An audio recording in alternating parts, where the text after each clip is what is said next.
Buenas tardes a todos y a todas. Como dijo el padre Gali, el tema es la doctrina social o la ética social del Papa Francisco, el Evangelio de la Misericordia según el espíritu de discernimiento. Cuando recibí el encargo de la Editorial Vaticana de escribir un breve volumen, porque como ven, son libritos, ¿no? Es más que un folleto, pero no llega a ser un libro, sobre la ética social del actual pontífice, como parte de la colección La Teología del Papa Francisco, enseguida pensé que el hilo conductor debía ser el de la misericordia, clave hermenéutica de su pontificado, según el mismo padre Gali lo dice en un artículo, que no solo inspira su doctrina social, la del Papa, sino también todo su actuar, predicar, enseñar, gobernar y vivir. Ese caudal de agua viva desemboca inmediatamente en otra característica propia del Santo Padre, su deseo de una iglesia pobre para los pobres, con todas las consecuencias que esto implica, aún con respecto a nuestra frágil hermana Madre Tierra, la encíclica Laudato Si. Pero como se trata no solo del contenido, sino del método de su ética y doctrinas sociales, dediqué la última parte de dicho volumen al discernimiento, carisma ignaciano otorgado a Francisco, pero que él ofrece a la Iglesia Universal para su necesario escrutar los signos de los tiempos. Por consiguiente, la presente exposición constará de 3 partes. Primera, la buena nueva de la misericordia. Segunda, una iglesia pobre para los pobres. Y tercera, el discernimiento eclesial de los signos de los tiempos. Entonces, primero, el hilo de oro de la misericordia. Ya cuando de simple sacerdote jesuita fue promovido a obispo auxiliar de Buenos Aires, eligió un lema que conserva todavía ahora como papa: miserando atque eligendo. Como dice el mismo, Jesús miró a Mateo con amor misericordioso, miserando, le tuvo misericordia, y lo eligió, atque eligendo. Así es como no solo se reconoce pecador y receptor de la misericordia y del perdón de Dios, sino también de su elección misericordiosa, como religioso, como sacerdote, luego como obispo y ahora como obispo de Roma, papa. Por eso se siente llamado a vivirla, practicarla y enseñarla. Por mi parte, considero que para Bergoglio esa sentencia, miserando atque eligendo, no es solo un lema, sino es un carisma, un temple de ánimo existencial, una doctrina viva, un modo de gobierno. Se le puede aplicar lo que él afirma en general, cito: soy llamado, luego existo, he sido perdonado, entonces renazco a una vida nueva, he sido misericordiado, son los neologismos propios del Bergoglio, entonces me convierto en instrumento de misericordia. En la misericordia el Papa encuentra la sustancia misma, el núcleo, la palabra clave, la síntesis, la ley fundamental, la viga maestra de la buena noticia de Jesús. La palabra que revela, dice, el misterio de la Santísima Trinidad y la vía que une Dios al hombre, ya que, según él, cito, desde el corazón mismo de la Trinidad, desde la intimidad más profunda del misterio de Dios, brota y corre sin parar el gran río de la misericordia. No es por lo tanto extraño que su primer viaje fuera de Roma haya sido a Lampedusa, como gran gesto hacia el futuro que simboliza dicha clave decisiva de interpretación. Ustedes recuerdan Lampedusa, los maometanos la mayoría maometanos que han muerto en el Mediterráneo, y él echa flores al mar. Pues Cristo, a la luz del Espíritu, es el rostro de la misericordia del Padre, cuyo atributo más estupendo consiste precisamente, según San Pablo II, en su misericordia. Como dice Francisco, no signo de debilidad, sino más bien la cualidad de la omnipotencia de Dios. De ahí que no se puede dudar que para Francisco la misericordia tiene una raíz trinitaria, en la cual se funda últimamente la dimensión social del Evangelio. La doctrina social de la Iglesia tiene una raíz trinitaria.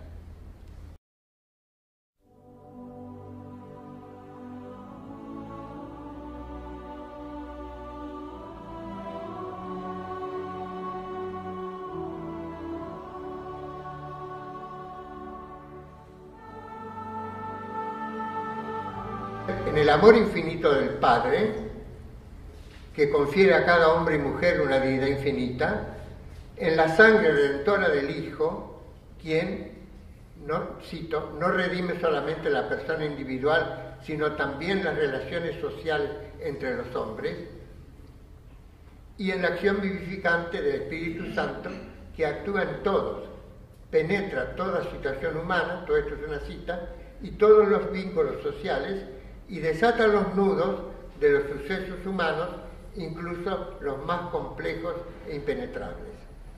Por ello, el misterio mismo de la Trinidad nos recuerda que fuimos hechos a imagen de esa comunión divina, por lo cual no podemos realizarnos ni salvarlos solos, sino como pueblo fiel de Dios y como su reino. Pero además de ser la sustancia del Evangelio, la misericordia es una necesidad de nuestro tiempo.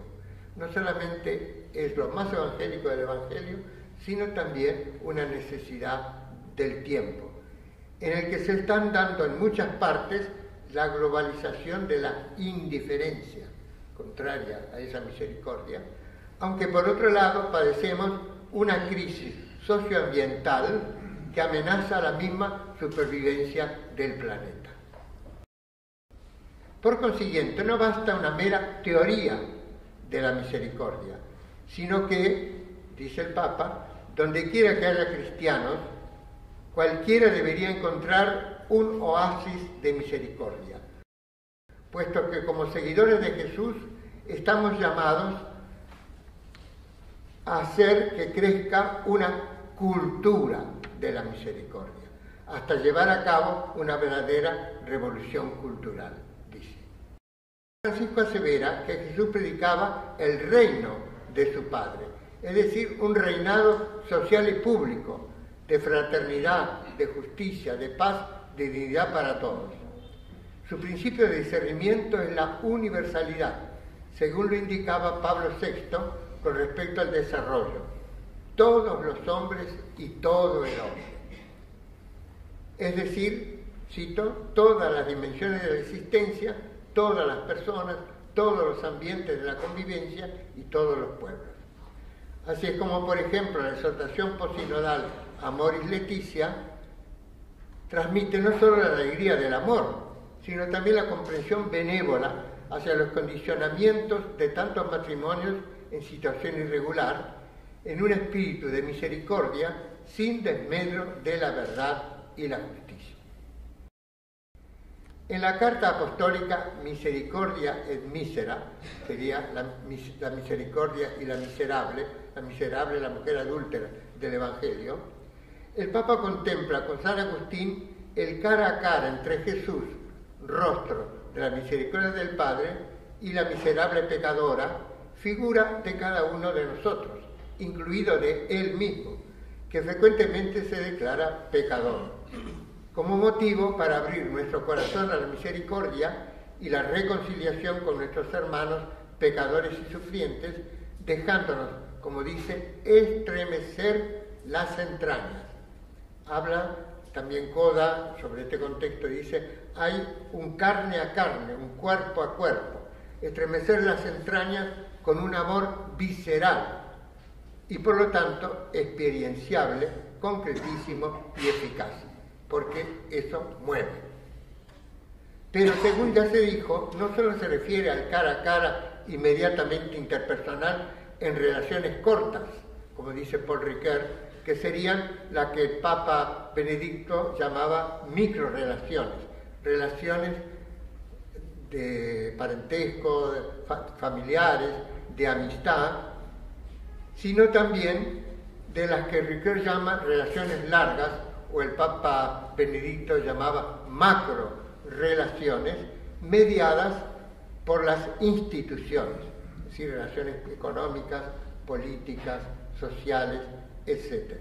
Como decíamos antes, Dios redime también todas las relaciones entre los hombres, no solo a las personas, sino a las relaciones entre nosotros, tanto las grandes, las cortas, las largas como las cortas.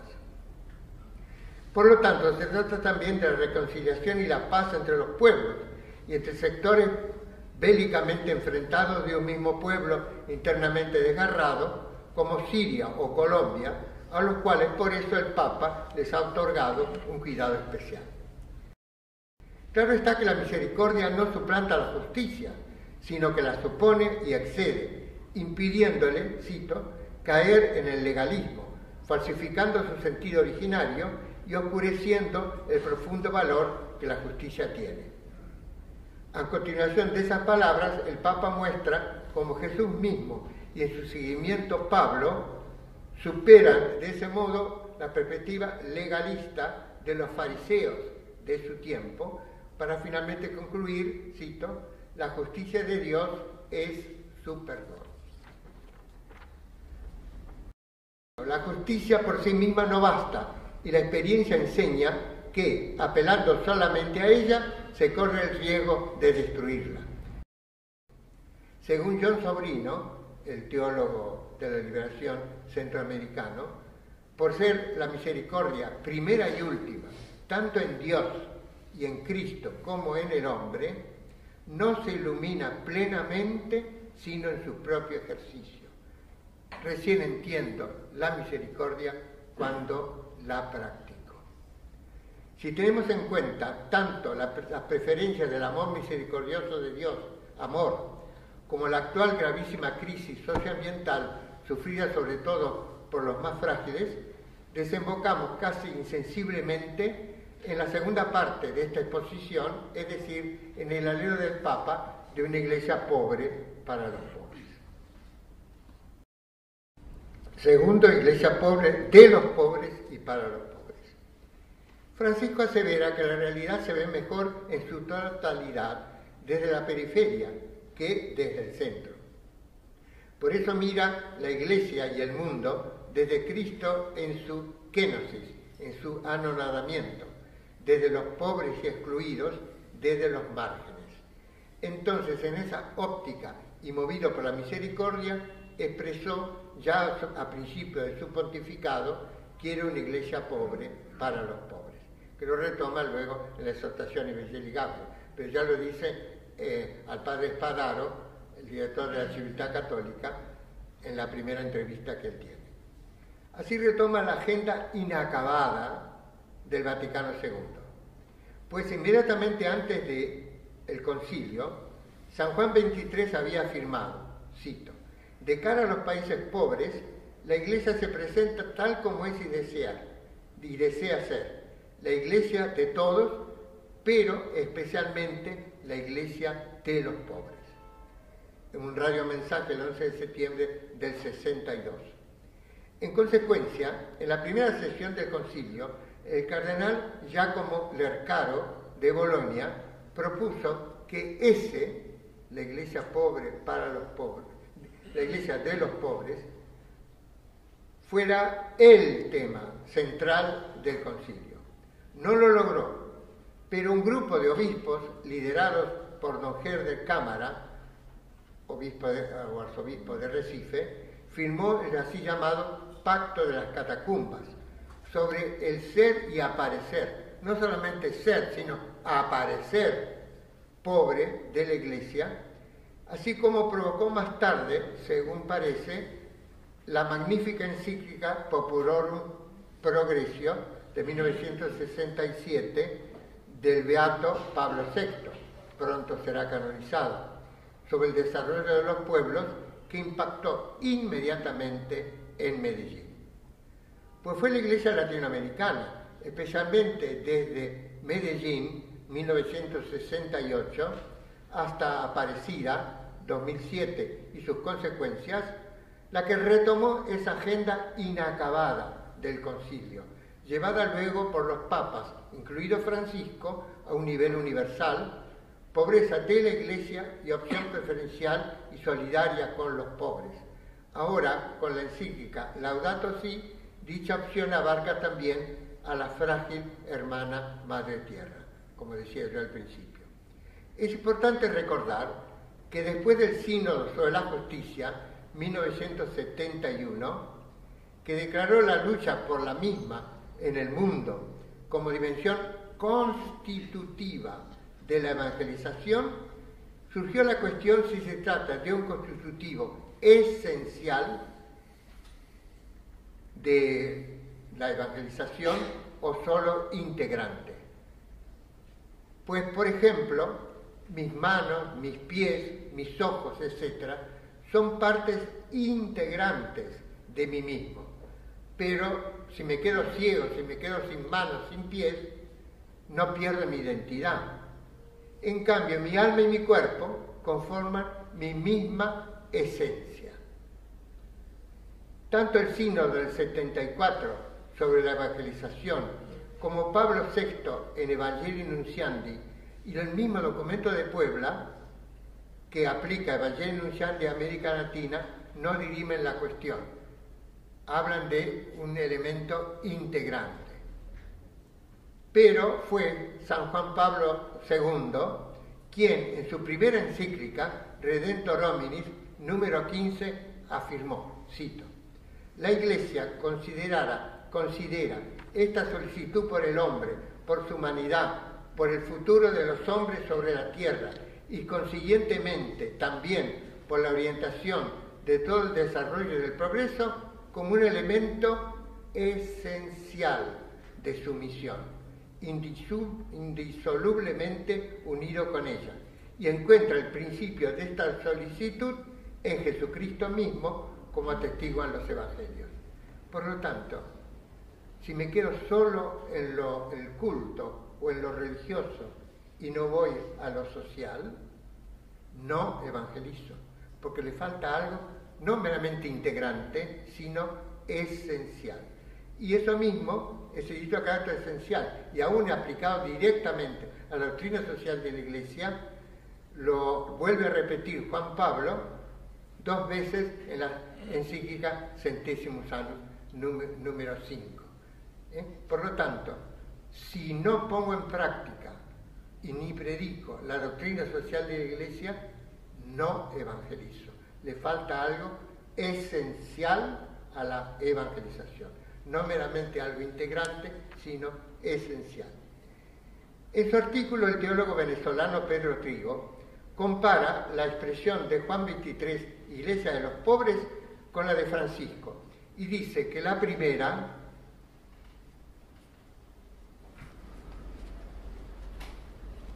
puede interpretarse de 3 maneras distintas: iglesia de los pobres. Primera, una iglesia para los pobres, al servicio de los pobres, pero no necesariamente ella misma pobre, lo que no corresponde al dicho de Francisco, iglesia pobre para los pobres. Segundo, una iglesia en la que los pobres se sientan como en su casa, lo cual afirman explícitamente Juan Pablo II y el mismo Francisco. Los dos explícitamente dicen tienen que encontrarse en la comunidad cristiana como en su casa. Y según mi opinión, ya se ha ido en gran parte logrando. En muchísimas comunidades cristianas, sobre todo en América Latina, los pobres pueden encontrarse como en su casa. Pero tercero, si además de eso, los pobres se convierten en sujetos activos y privilegiados de la vida y la misión de la Iglesia. Pienso que el deseo que expresa Francisco apunta a hacer realidad esta tercera interpretación, incluyendo las otras dos. En Evangelii Gaudium 198, el Papa da dos pasos importantes para nuestro tema, en especial el segundo. Primeramente afirma, cito, la opción por los pobres es una categoría teológica, antes que cultural, sociológica, política o filosófica. Dios les otorga su primera misericordia.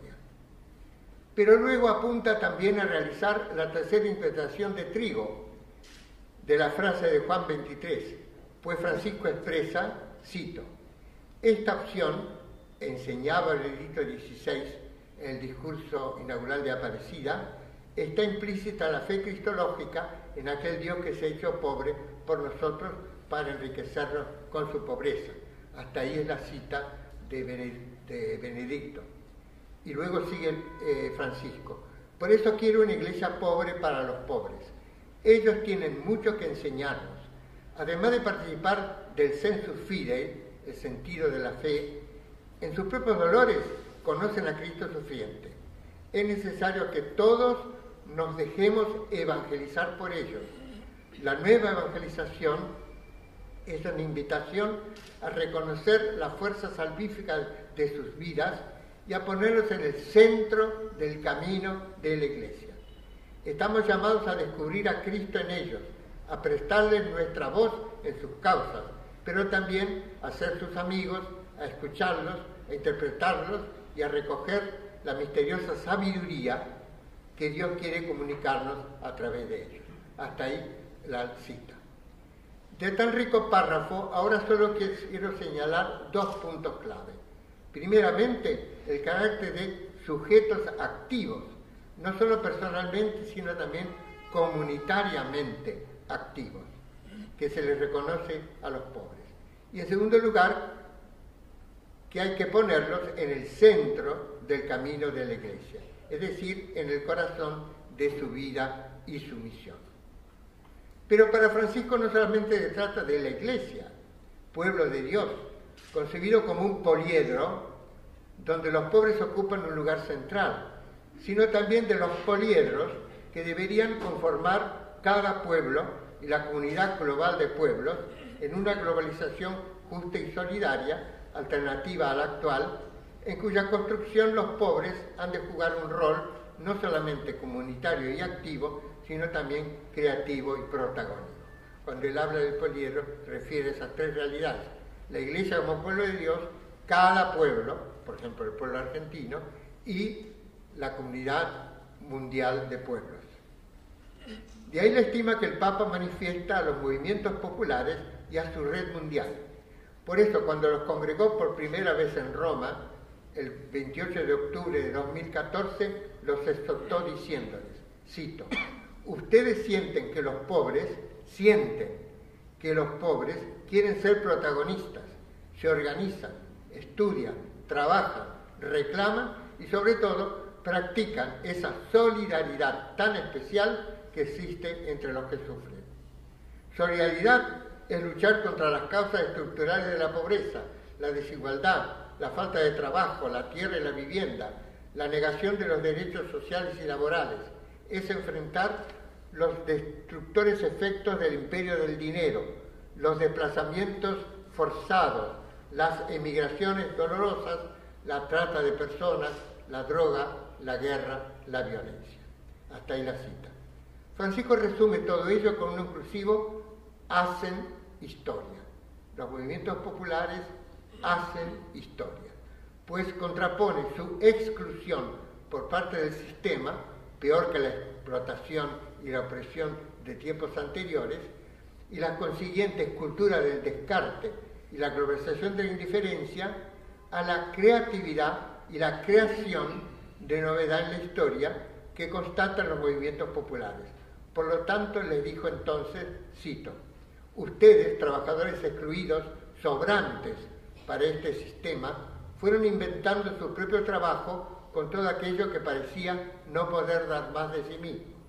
Pero ustedes, con su artesanalidad que les dio Dios, con su búsqueda, con su solidaridad, con su trabajo comunitario, con su economía popular, Lo han logrado y lo están logrando.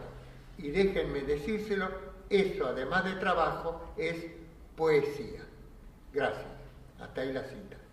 Más tarde, en el encuentro de Santa Cruz de la Sierra, en Bolivia, el 9 de julio de 2015, usó la misma metáfora, cuando les reafirmó, cito, ustedes son poetas sociales, creadores de trabajo, constructores de viviendas, productores de alimentos. Hasta ahí.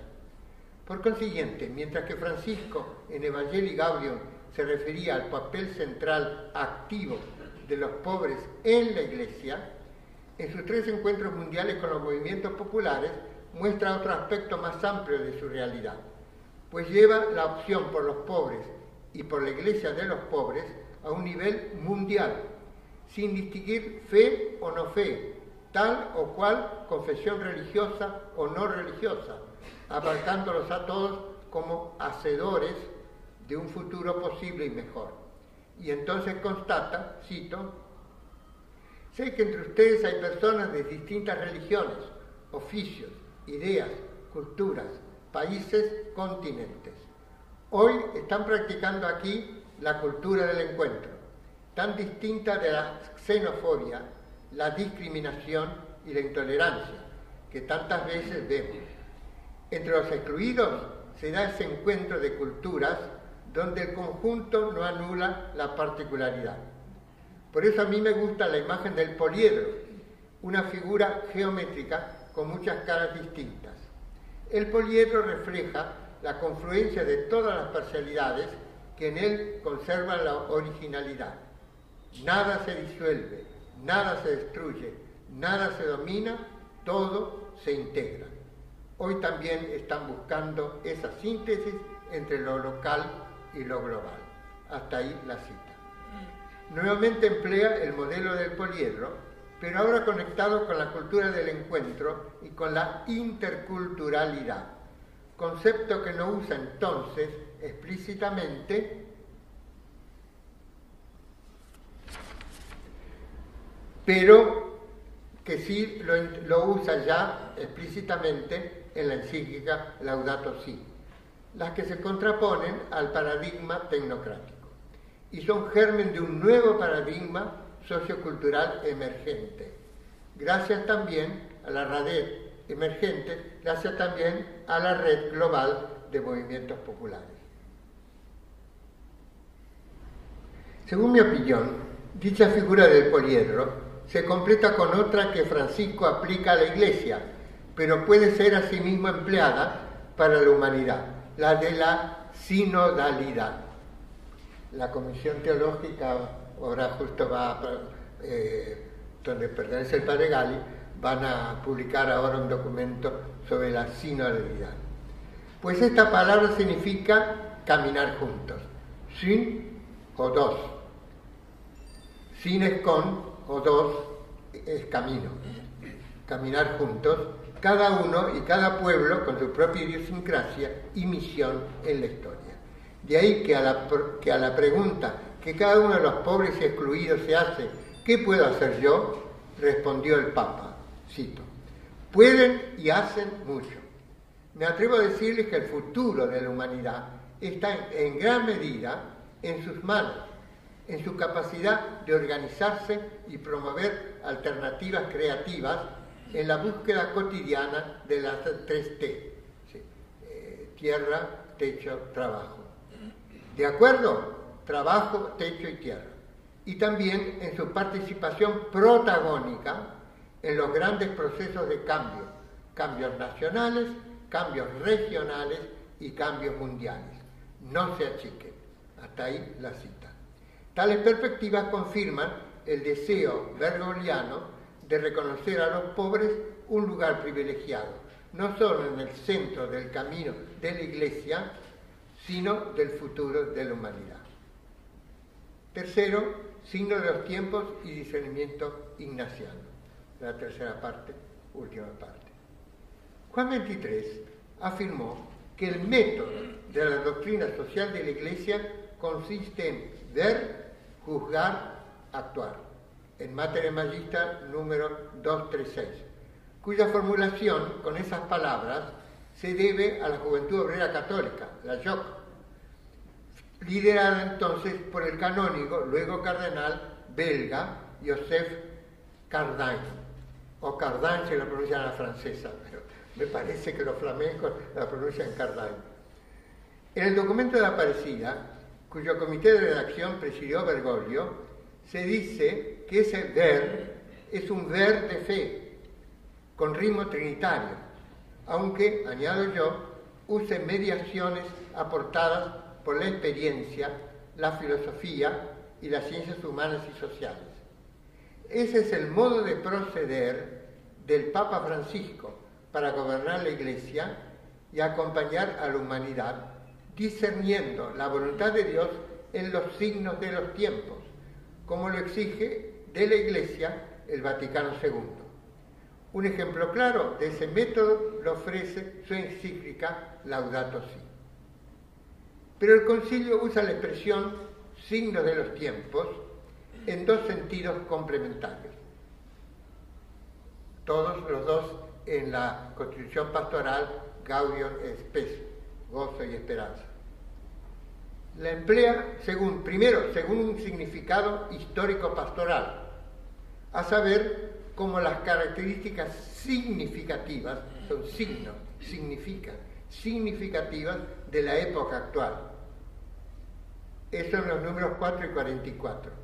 Pero en el número 11 lo hace en un sentido teologal, ya que afirma, cito al concilio, el pueblo de Dios, movido por la fe, que le impulsa a creer que quien lo conduce es el Espíritu del Señor, que llena el universo, procura discernir en los acontecimientos, exigencias y deseos de los cuales participa juntamente con sus contemporáneos los signos verdaderos de la presencia o de los planes de Dios.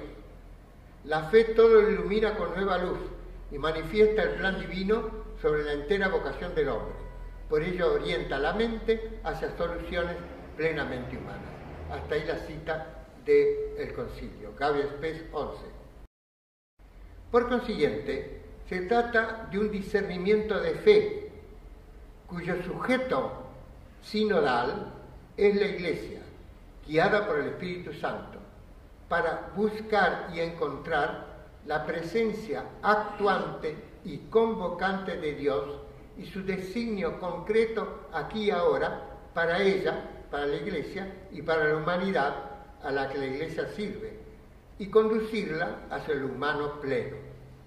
Lo discierne a ese designio de Dios no solo en los hechos que objetivamente acontecen, pues acontecimientos, sino también en las exigencias y deseos subjetivos, objetivamente en los hechos que acontecen, subjetivamente en los deseos y las exigencias y deseos subjetivos que ellos nos provocan, los cuales son compartidos al mismo tiempo por creyentes y no creyentes, porque habla también con sus contemporáneos. De modo que el sentido histórico-pastoral de dichos signos no se pierde, pero además ellos nos indican la voluntad salvífica concreta de Dios para un determinado tiempo y eventualmente para un determinado lugar. Según mi estimación, Francisco no solo gobierna la Iglesia y conduce su misión evangelizadora de la humanidad discerniendo los signos de los tiempos, sino que lo hace inspirado por su vivencia del discernimiento ignaciano de espíritus, o mejor, de la acción histórica del espíritu. Yo estuve tentado a poner el título Espíritu con mayúscula, pero al final le puse Espíritu con minúscula, pero tiene los dos sentidos en el título de la conferencia, porque es según el espíritu, o los espíritus, pero el espíritu con mayúscula, el Espíritu Santo, que es el que gobierna la Iglesia, como dice el mismo concilio, lo acabamos de leer. Dice que le impulsa a creer que quien lo conduce es el Espíritu del Señor que llena el universo. Bueno, entonces,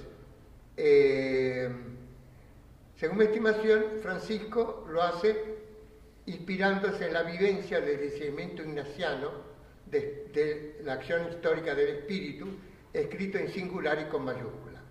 Por eso, para comprender mejor su modo de proceder, interesante porque el padre Piero Coda, en el librito que él publicó de esta colección, habla del modo de proceder como método, pero interesante que eso es muy, muy de San Ignacio cuando habla de nuestro modo de proceder. Y dice, bueno, el modo de proceder es el modo de proceder jesuita del método del discernimiento. Piero Coda, el teólogo italiano. Como pontífice, y nos ayudará a conocer tanto lo que ha reflexionado él mismo sobre dicho discernimiento existencialmente vivido, como también la transferencia que él mismo hace, el mismo Bergoglio, del ejercicio del discernimiento personal del ámbito individual al social. Entonces, 3.1, esta parte tiene dos partes, discernimiento en su dimensión existencial. En las notas sobre Romano Guardini, que redactaba Bergoglio para su doctorado en teología, indica que para ese teólogo alemán, cada persona, es decir, cada uno de nosotros, aún los no creyentes, cada persona recibe de Dios un llamado primordial, una especie de consigna originaria, una palabra de paso o santo y seña, en alemán Passwort, Wort, palabra, Pass, de paso, el santo y seña, ¿no? La consigna para poder pasar, que lo identifica, a la cual el doctorando Bergoglio denomina querigma existencial. Eso no es de Guardini, es de Bergoglio.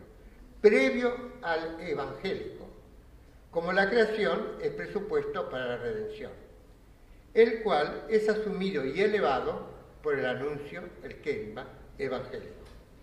Según Guardini, toda nuestra existencia es respuesta positiva o negativa a dicho llamado básico, y seremos juzgados según y cómo le hayamos de hecho respondido.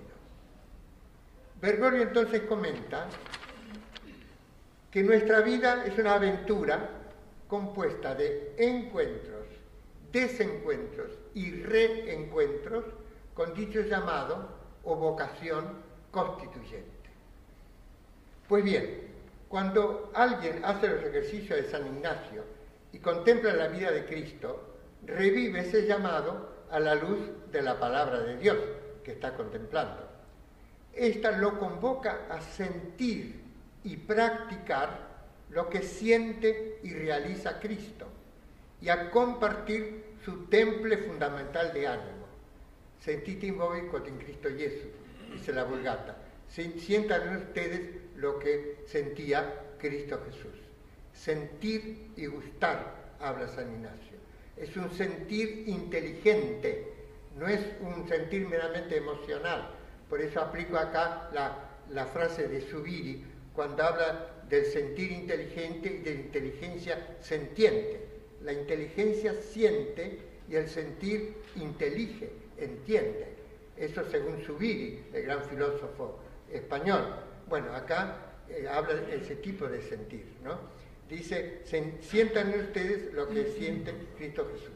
Entonces el ejercitante experimenta consonancias y disonancias afectivas de determinados propósitos o acciones reales o posibles suyas con dicha palabra primordial. San Ignacio sentía ese llamado y decía, quiero hacer lo que hizo San Francisco, quiero hacer lo que hizo Santo Domingo. Era una acción posible y sentía consolación.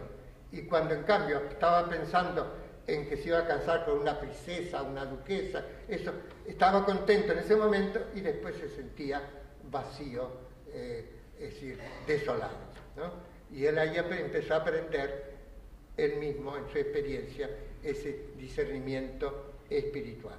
Pues bien, en su nota de doctorado, Bergoglio vincula explícitamente las consonancias con las consolaciones teologales y las disonancias con las desolaciones, como la describe San Ignacio.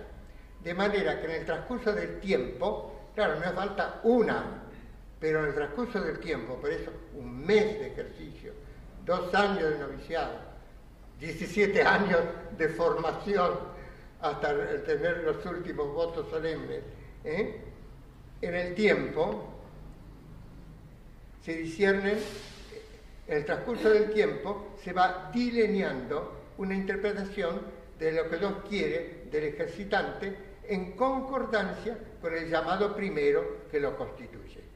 Pues se disciernen los llamados cotidianos del Señor, en plural y escritos con minúscula, según su concordancia o no con el llamado primordial en singular y escrito con mayúscula. Al coincidir con este, coincidimos con el Señor y con nosotros mismos, de modo que logramos gozar de los frutos gratuitos del Espíritu Santo. El amor, la paz, el gozo, los frutos del Espíritu Santo, que son la consolación en el sentido ignaciano, la alegría del Evangelio en el sentido de Bergoglio. Como el Hijo y el Espíritu Santo son las 2 manos del Padre, según los padres de la Iglesia, la voluntad de la voluntad del Padre, para las personas y para la sociedad, se manifiesta en la coincidencia entre el Espíritu y Cristo, es decir, del Espíritu Santo operando interiormente en los corazones con la figura de Cristo en el Evangelio y en la historia. Se trata entonces de la consonancia entre las mociones subjetivas, positivas del Espíritu, sus frutos, como decía, amor, gozo, paz, etc., y por contraste de sus disonancias negativas, sentidas y experienciadas en la contemplación objetiva de los misterios de Cristo, sea directamente leyendo las Escrituras, sea en la lectura de los signos de los tiempos, es decir, en la lectura de la historia y la acción histórica actuales, interpretadas como un texto a la luz de las mismas Escrituras. Paul Ricoeur, el filósofo francés contemporáneo, dice que la historia, la acción histórica, pueden ser interpretadas como un texto. Y él aplica la interpretación de los textos a la interpretación de la historia. Esa lectura se hace en especial a la luz del misterio pascual de la cruz y la resurrección del Señor, en el cual la novedad y la vida brotan de la muerte y de la entrega por amor hasta el extremo. Según lo explicitaré en el apartado siguiente, Francisco en Laudato Si lee a la luz de este misterio situaciones sociales de los pobres en las que se esperaría muerte, desesperación y violencia, y en cambio, gracias al amor que puede más, dice él, el amor puede más, se da gratuitamente sobreabundancia de vida, quietud y esperanza como signo de la presencia comunitariamente salvadora de Dios. La confirmación de ese acontecimiento es pascual, un exceso de vida que surge de la muerte, y sus frutos son la paz y la alegría de la resurrección. Pero para que el discernimiento sea acertado, antes de ponerlo en práctica, el ejercitante debe purificar su corazón de los afectos desordenados que sesgan su visión y perturban su juicio. Ya Aristóteles, a pesar de ser pagano, afirmaba que en cuestiones prácticas, es decir, de ética y de política, la ética es la práctica que yo vivo y la política es la práctica social, uno se equivoca si su apetito, a saber, su afecto, no es recto. Por eso dice Aristóteles, en cuestiones de ética y política, yo me voy a equivocar si mis afecciones, mis apetitos no son rectos. Y en la contemporaneidad lo recuerda Paul Ricoeur siguiendo a lo que él llama maestro de la sospecha, Marx, Freud y Nietzsche, pues caemos en ilusión si no nos hemos liberado de los intereses y deseos espurios y de la voluntad de poder. En la terminología de Ignacio se dirá, si no nos despojamos del propio amor, querer e interés. Propio amor, Freud. Propio querer, Nietzsche. Propio interés, intereses de clase, Marx. Casi hay una correspondencia entre los tres maestros de la sospecha de Ricoeur y lo que dice San Ignacio varios siglos antes, de que hay que liberarnos de nuestro propio amor, querer e interés, antes de decidir en cuestiones de ética y política. Precisamente el santo nos ofrece reglas de discernimiento, la de la segunda semana de los ejercicios, para distinguir las consolaciones auténticamente teologales, amor, gozo, paz, crecimiento en la fe, armonía espiritual, y por otro lado los engaños bajo especie de bien. A estos hoy lo denominamos, con Ricoeur, ilusiones, que son distintas de la mentira y del error. El filósofo jesuita chileno Arturo Gaete, amigo mío, hablaba de autoengaño. Las ideologías muchas veces son autoengaños, las racionalizaciones son autoengaños para no quedar ante mí mismo como haciendo algo malo, me engaño bajo especie de bien. Y San Ignacio tiene reglas especiales para esas situaciones en los ejercicios y en la vida. 3.2 y último, traslación de lo existencial a lo social.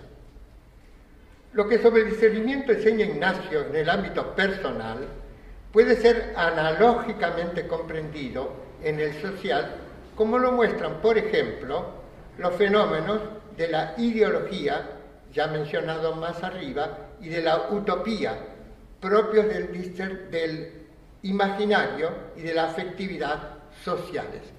Paul Ricoeur trabaja mucho esos temas, ¿no? El imaginario social y, por lo tanto, la afectividad social. Pues en ambos planos se dan ilusiones, es decir, falsas consolaciones bajo especie de bien, que pueden ser discernidas porque en vez de llevar de lo antihumano a lo humano y más humano, como dice Pablo VI, el desarrollo es de lo menos humano a lo más humano, o del antihumano a lo humano y más humano. Al contrario, hay un deterioro, terminan conduciendo, como dice San Ignacio, a alguna cosa mala o distractiva o menos buena.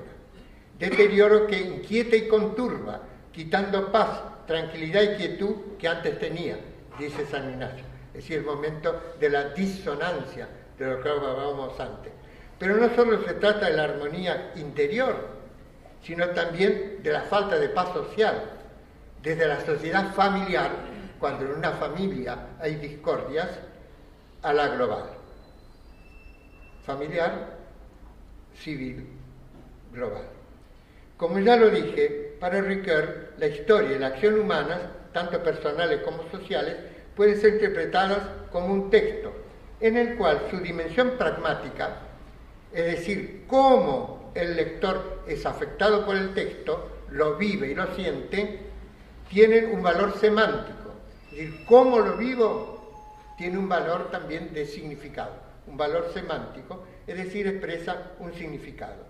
Tal consideración filosófica, perdonen que yo como filósofo meta cuestiones de filosofía, nos ayuda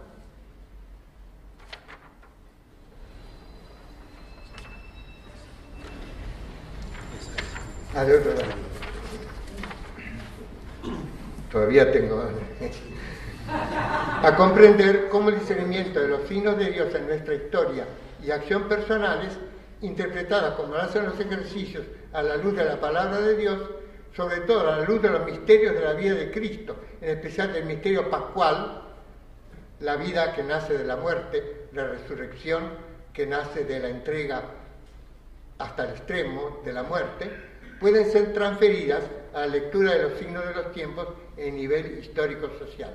Pues los afectos de fe, amor, gozo, paz, armonía y sus contrarios, odio, tristeza, desazón, discordia, son de hecho vividos no solo por cada uno, sino también comunitaria y colectivamente.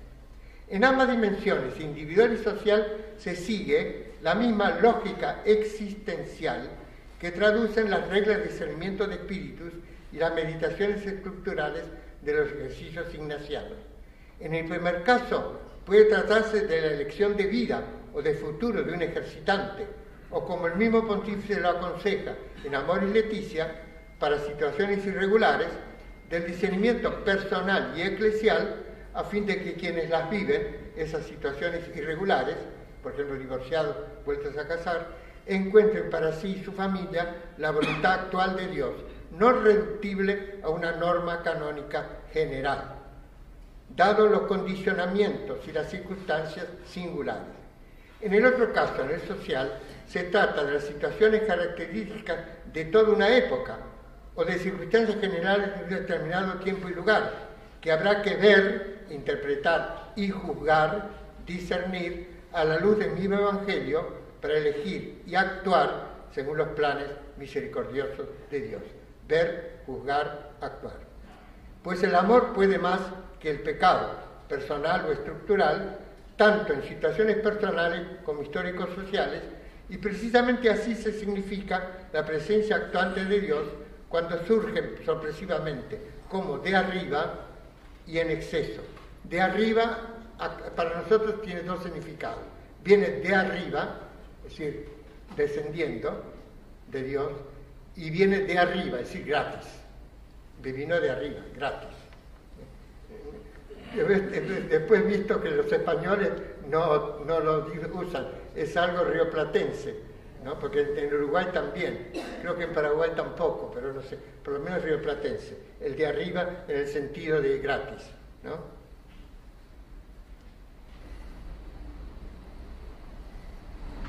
Anteriormente lo señalé, bueno, el caso de los movimientos populares con su carácter creativo de poetas sociales.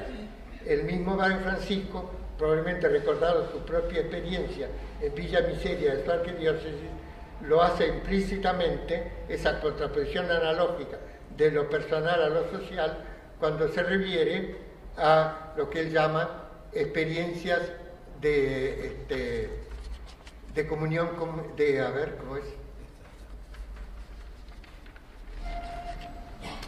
Experiencias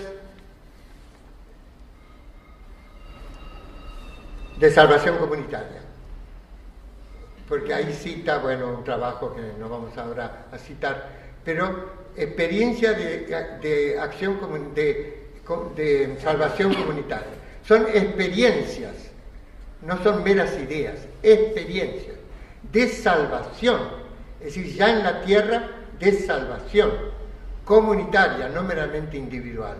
Entonces él pone, por ejemplo, los casos que en Villas Miseria, en vez de hacinamiento, pérdida de identidad, desesperación, etc., al contrario, muchas veces hay esas experiencias de salvación comunitaria, de gente que al contrario vive más la comunidad, siente más una piedad popular más sólida, etcétera, etcétera. Eso lo dice en Laudato Si, cuando habla de la ecología de la vida cotidiana, porque esto es parte de la vida cotidiana.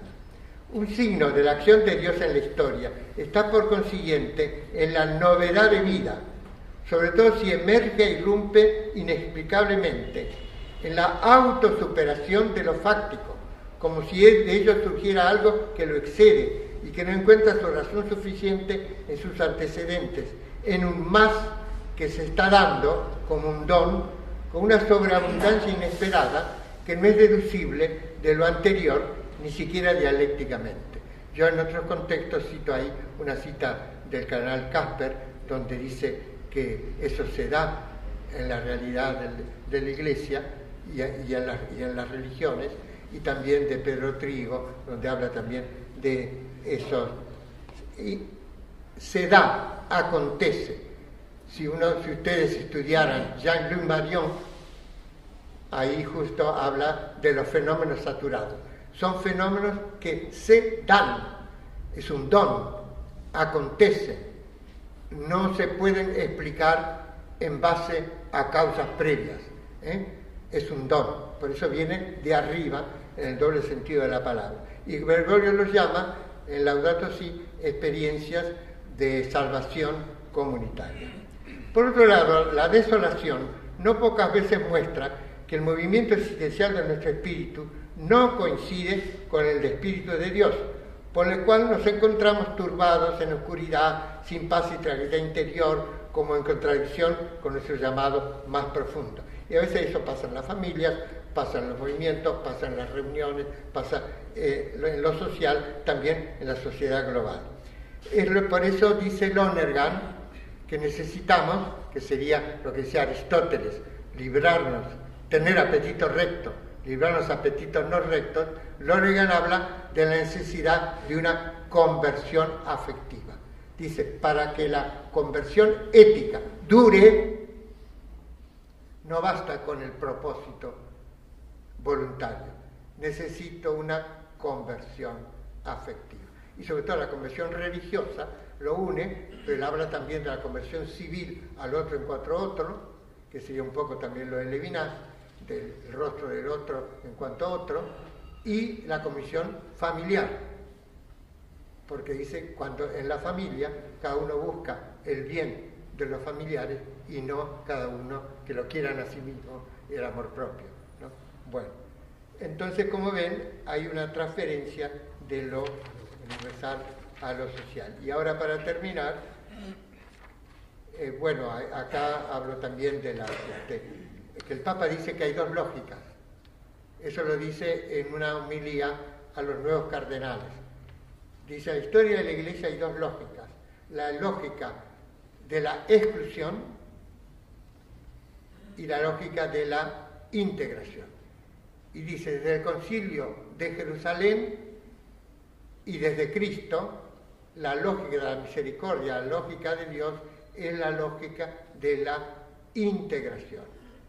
Y por eso la imagen del poliedro, y por eso lo que él también dice, ¿no?, que uno de los peligros, pone en Evangelii Gaudium, es el eticismo sin bondad. Si es verdaderamente ético, tendrá bondad. Hay eticismos, ismo, sin bondad. Y eso es malo. Una ilusión bajo especie de bien, para el que, como los doctores de la ley y los fariseos en el Evangelio. Y lo otro dice un intelectualismo sin sabiduría. La sabiduría nos hace conocer la vida, el intelectualismo, no lo intelectual, el intelectualismo sin sabiduría, en el fondo, va a decir, es un gnosticismo. Y por último, todo ello confirma que el hilo de oro de la misericordia hilvana la ética social del Papa Francisco, su doctrina social, su poner a los pobres en el centro del camino, tanto de la Iglesia como de la humanidad global, y su modo de proceder para discernir la acción salvadora de Cristo y del Espíritu, las dos manos del Padre en la historia y la acción histórica. Muchas gracias por la paciencia.